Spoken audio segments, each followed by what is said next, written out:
Gas cylinder की कीमत भी 1000 के पार, कहां सोया है चौकीदार।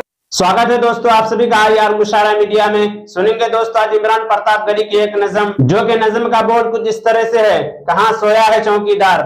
जी हां दोस्तों, मुल्क में बढ़ती महंगाई के खिलाफ इमरान प्रतापगढ़ी की इस नज़म को काफी सुना जा रहा है और लोग इसे पसंद भी करते हैं। और महंगाई के खिलाफ नज़म के जरिए विरोध करने का एक अलग ही अंदाज है। आप महंगाई के खिलाफ क्या कहना चाहते हैं वो नीचे कमेंट बॉक्स में जरूर बताएं। चलिए पहले सुनते हैं इमरान प्रतापगढ़ी की नज़म। तो आपसे गुजारिश है वीडियो को लाइक कीजिए और चैनल को जरूर सब्सक्राइब कीजिए। गैस सिलेंडर की कीमत भी 1000 के पार, कहां सोया है चौकीदार, कहां सोया है चौकीदार। कि चाय बेचने वाला, देखिए मैं शायर हूं तो मुझे छूट है, मैं कह सकता हूं, मुझे हक है। मैं तो सोच रहा हूं मैं किसी दिन संसद में भी खड़ा होकर ये नज़्म उनको जरूर सुनाऊंगा कि चाय बेचने वाला पूरा भारत बेच रहा है। सच बोल रहा हूं कि नहीं बोल रहा हूं? सच बोल रहा हूं कि नहीं बोल रहा हूं? इधर जो लोग खड़े हैं आपका भी समर्थन चाहिए मुझे कि चाय बेचने वाला पूरा भारत बेच रहा है। इसी काम में हासिल उसे महारत बेच रहा है।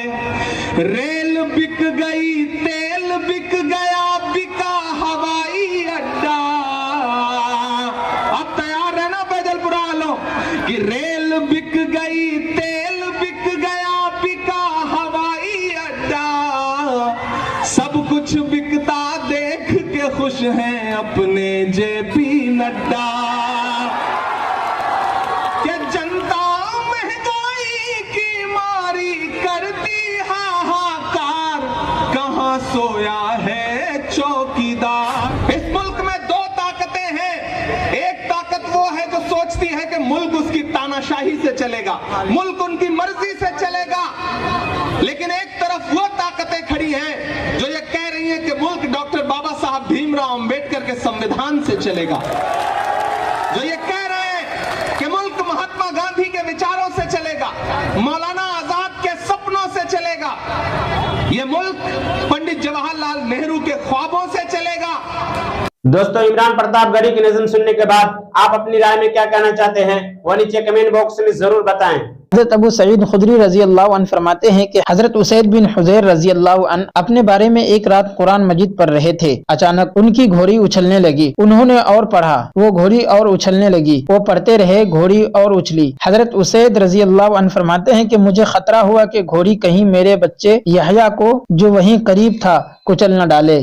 इसलिए मैं घोड़ी के करीब जाकर खड़ा हो गया तो क्या देखता हूँ कि मेरे सर के ऊपर बादल की तरह कोई चीज है, जिसमें चिरागों की तरह कुछ चीजें रोशन हैं। फिर वो बादल की तरह की चीज फजा में उठती चली गई, यहाँ तक कि मेरी नजरों से ओझल हो गई। मैं सुबह को रसूलुल्लाह सल्लल्लाहु अलैहि वसल्लम की खिदमत में हाजिर हुआ और अर्ज किया, अल्लाह के रसूल, मैं गुज़िश्ता रात अपने बारे में कुरान शरीफ पढ़ रहा था। अचानक मेरी घोड़ी उछलने लगी। रसूलुल्लाह सल्लल्लाहु अलैहि वसल्लम ने इरशाद फरमाया, इब्ने हुज़ैर पढ़ते रहते। उन्होंने अर्ज किया, मैं पढ़ता रहा, वो घोड़ी फिर उछली। रसूलुल्लाह सल्लल्लाहु अलैहि वसल्लम ने इरशाद फरमाया, इब्ने हुज़ैर पढ़ते रहते।